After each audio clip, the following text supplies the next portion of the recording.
Hi, I'm Dr. Brian Dewhirst. I work with Roper St. Francis Physician Partners Primary Care. I spend a lot of time on what I call shared decision making, just explaining to patients what kind of problems they have and what their illnesses are, and taking time to give them options so we can make a decision together.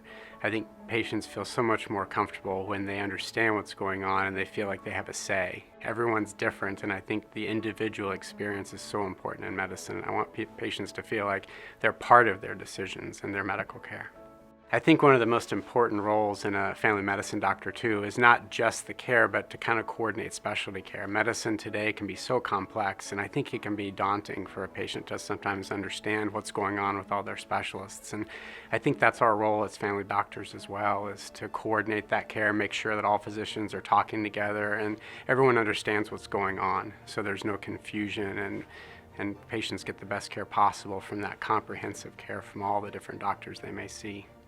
In my experience as a physician too, I've consistently heard the complaint or concern that patients not only feel like they don't get listened to, but they just don't feel like doctors can take the time with them that they need. And that's one thing I want my patients to understand, and I never want them to feel that way. I want them to feel like they're the most important person in the room, and that we take the time to listen to them and make sure we address their concerns. I never want them to feel rushed.